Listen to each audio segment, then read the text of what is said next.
Et rebonjour Twitch, j'espère que vous allez bien. On est de retour sur le plateau en Joue Pop Corner, ici Japan Expo. On est le 3e jour déjà de ce magnifique festival. Et je reçois en plateau Arnaud. Bonjour. Bonjour. Ça va bien? Ça va très bien et toi? Eh bien écoute, ça va très bien. Arnaud, tu es comédien. Oui. Jusque-là, tout va bien. Oui. Tu es notamment connu pour ta voix, c'est celle de Natsu dans Fairy Tail. Exactement. J'imagine que tu as d'autres casquettes. Toi, comment tu te présentes quand on te croise, etc. En général, je dis que avant tout, je suis comédien. Oui. Et après, je suis quand même dans les conventions comme ça, je suis connu pour être la voix française de plusieurs personnages. Donc Oui. en fait, je vais plus me présenter comme ça parce que je joue aussi au théâtre, mais c'est pas ce qui intéresse le plus les gens ici. Donc voilà, en général, je dis que je suis la voix française de Natsu. Il y a aussi Ban dans les Seven Deadly Sins, il y a Bertolt, il y a dans Attaque des Titans. Il y a du My Hero Academia. Il y a du également. My Hero Academia avec Dabi, il y a du Toge, enfin il y a Toge avec Jujutsu Kaisen, il y en a plein en fait. Je suis un peu dans tous les animés, même des fois un tout petit peu des années, enfin ces dernières années quoi. D'accord. Et c'est quoi ton parcours? C'est quoi le parcours du petit Arnaud Laurent jusqu'à aujourd'hui? Le petit Arnaud Laurent, il a commencé. Il n'était pas destiné forcément à faire du théâtre ou être comédien. Ok. Par contre, il aimait bien faire l'idiot. Et puis à l'adolescence, j'ai commencé très vite à m'intéresser finalement je regardais beaucoup de séries, de films et de dessins animés, d'animés. Et je me suis rendu compte que j'adore. Enfin, toutes ces émotions qui étaient transmises, à l'époque c'était de la VF parce que je suis assez vieux, ça se voit pas, mais j'ai 41 ans quand même, donc je suis un peu. C'est très jeune. C'est la génération. Moi, je suis la génération Club d'eau. Ok. Donc j'ai compris que toutes ces émotions étaient transmises par l'image, mais beaucoup aussi par les voix françaises que j'entendais. Et j'ai commencé à m'intéresser, à essayer de reconnaître les voix, à dire qui était qui, à prendre leur nom de famille, tout ça, de savoir qui faisait quoi. Ah oui. Je suis devenu fan, je suis tombé amoureux vraiment de ce milieu des comédiens de doublage, de ce milieu de l'ombre. Parce qu'il y a des voix particulièrement marquantes que tu as pu ensuite rencontrer. Oui. Ça, c'est génial. J'ai réalisé des rêves de fanboy, quoi. Donc, ouais. Et voilà, mais pas sans plus comme ça, j'étais juste très fan. Et puis c'est vraiment arrivé très tard, c'était à la fac, où j'ai vu un épisode d'une série qui m'a fait pleurer et j'ai eu une espèce de vraiment un vrai déclic où je me suis dit ok, en fait c'est ça que je veux faire, je veux transmettre ces émotions que je viens de recevoir, je veux le faire aussi. Ok. Donc je me suis renseigné autour de moi, j'ai eu la chance de pouvoir entrer en contact par mail avec Éric Legrand, la voix de Vegeta, qui malheureusement nous a récemment, à qui je dois énormément, et qui a pris le temps de répondre à toutes mes questions. J'ai demandé, voilà, j'ai envie de faire du doublage, j'ai envie de faire ça, comment je peux faire? Alors il m'a remis à ma place en me disant que bon, c'était difficile, que ça se faisait pas comme ça du jour au lendemain. Mais il me l'a fait de façon intelligente et qui m'était nécessaire pour me mettre juste le petit coup de pied au cul qu'il faut pour faire les choses comme il faut. Et voilà, il m'a expliqué globalement le principe habituel pour réussir à faire du doublage, surtout à l'époque, c'était déjà monter à Paris, parce que j'habitais à Toulouse à l'époque. Toujours la même chose. Hein. Voilà. Et ensuite, continuer à prendre des cours de théâtre, continuer à se former en théâtre et parallèlement aller démarcher dans les studios d'enregistrement les directeurs artistiques, ceux qui vont attribuer les rôles. Voilà. Et c'est ce que j'ai fait sous ses conseils. Je suis monté à Paris et j'ai fait ça pendant des années. Et à force de faire ça, avec plein de directeurs artistiques dans plein de studios, j'ai créé un réseau de directeurs artistiques qui m'ont au départ mis sur des petites choses un peu plus grosses. Et puis parfois ils m'ont fait passer des essais. Tu as commencé par des ambiances peut-être? Voilà, exactement. On commence tous par des ambiances, des petits rôles. Et puis des fois on m'a fait confiance sur des choses plus importantes. On m'a fait passer des essais que j'ai eu la chance d'avoir, Natsu dans Fairy Tail. Et puis à force de faire ça pendant des années, j'ai fini par créer ma petite place et pouvoir travailler régulièrement et vivre de ce métier. Et ça, c'était une chance de pouvoir encore aller dans les studios, démarcher les DA, etc. Parce qu'aujourd'hui, c'est quand même plus compliqué. Les portes sont peut-être un peu plus fermées. Ça s'est fermé au moment du Covid, parce que pour des raisons sanitaires, on n'avait pas le droit. Tout à fait. Ça s'est rouvert de plus en plus. Il y a encore des studios qui, pour le coup, ne le font plus du tout pour des raisons de confidentialité, comme les grosses boîtes genre de Big Brothers. C'est ça. Mais il y a plein de studios qui acceptent encore d'assister. La vraie difficulté aujourd'hui, c'est qu'il y a de plus en plus de gens qui veulent en faire. Et pas seulement les fans ou les gens qui nous ont découverts sur les réseaux, mais aussi des comédiens qui étaient plus au théâtre et comédie musicale, qui se sont dit en fait, c'est quand même très bien payé le doublage et c'est plutôt cool si on essaie d'en faire. Et donc, voilà, il y a une arrivée massive de gens qui veulent en faire. Et le problème, c'est que parallèlement, il y a de moins en moins de travail dans le doublage. C'est là, des gens qui sont dans le métier comme moi en ce moment, c'est très très très calme. Alors que pourtant, ça fait longtemps que je suis dans le jeu.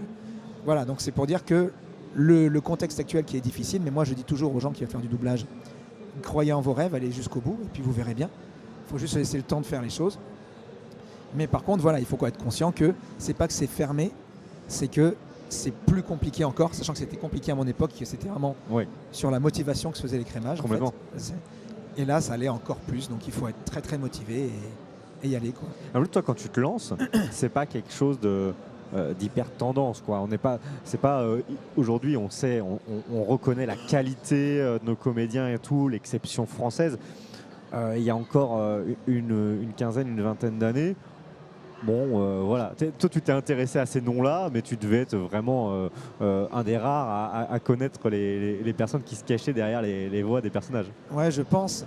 Ah, mais après, c'est normal. À la base, nous, maintenant, on est connus grâce au réseau. Enfin, connus, on a une petite notoriété grâce au réseau et aux conventions. Et aux conventions. Qui vraiment, on fait un envol au niveau des comédiens de doublage. Mais à la base, on a un métier de l'ombre.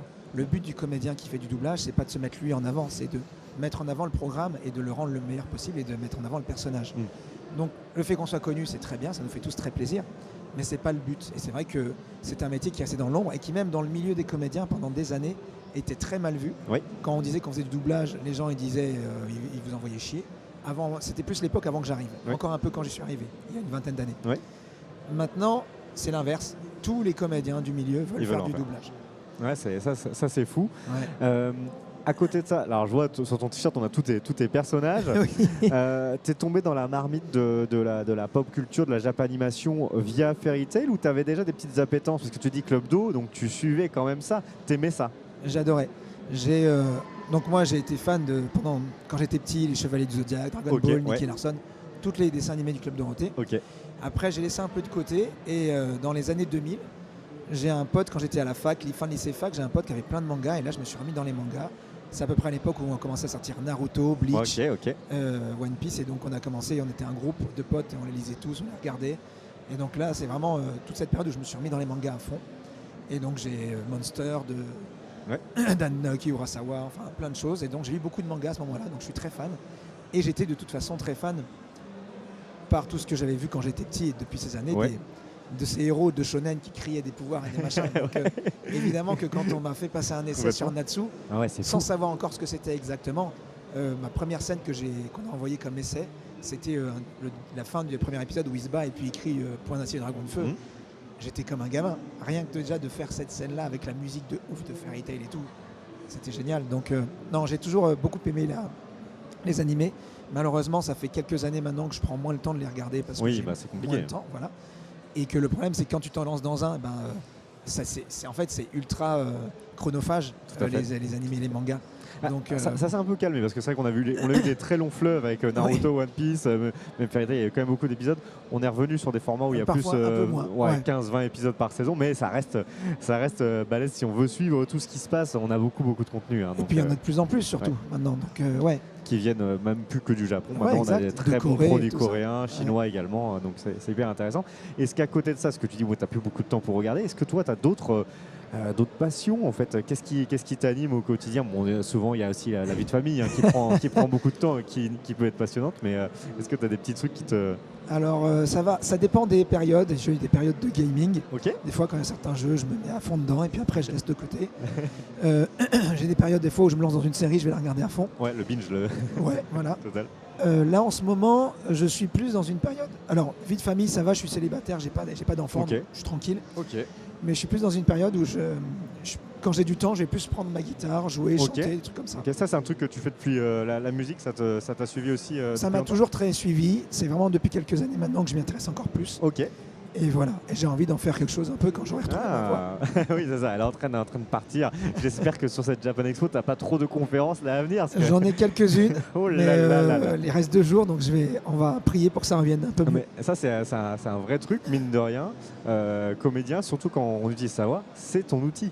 C'est ton outil et là, quand il ne marche plus, c'est compliqué. C'est ça, et surtout que souvent quand j'ai eu des extinctions de voix, c'est genre le lendemain, tu te réveilles, ta voix est plus là. Là, j'étais sur scène avec Mitsu. Et bim. Et je criais pas, j'ai parlé. La seconde d'après, plus rien. Alors. Bon. Et des fois, ça revient. Donc, je sais pas. Ouais, il va falloir. Ça m'est jamais arrivé. En 20 ans, ça m'est jamais arrivé. Un bon thé, un bon grog. Je sais pas du tout. Pour prier. Pour refaire ça.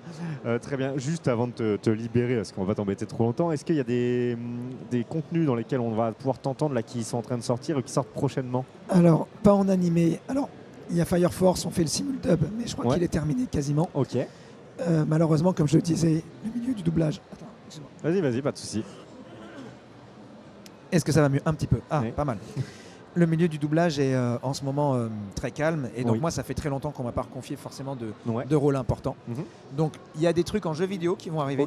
Mais ça, les jeux vidéo, c'est tellement confidentiel que je peux pas dire. Non, mais il n'y a pas de souci. Mais animé, malheureusement, pour l'instant, il n'y a pas grand-chose où vous pourrez m'entendre. Ok. En tout cas, on peut te voir sur des conventions. On peut te aux suivre. Conventions, voilà. Au théâtre aussi, à Paris, au Café de la Gare. Je joue une pièce qui s'appelle Dîner de famille. D'accord. Régulièrement, toutes les 2 semaines par mois à peu près. Ok, excellent. Au début de tous les mois, je mets en story mes dates où je joue. Donc si vous voulez venir me voir à Paris. Ça, c'est un retour. Parce que, alors, c'est vrai que je rebondis quand même là-dessus. C'est que du coup, Eric, tu as conseillé de finalement suivre la voie du comédien traditionnel. Exactement. Et en fait, tu restes comédien avant tout. C'est ça. Sur les planches aussi. Toutes ces années où j'ai fait du doublage, j'ai toujours continué à jouer au théâtre. Je ne m'intéressais pas plus au théâtre que ça, mais en voulant faire du doublage, j'ai commencé à prendre des cours de théâtre et je me suis finalement beaucoup intéressé au théâtre. Et maintenant, le théâtre, j'adore ça aussi.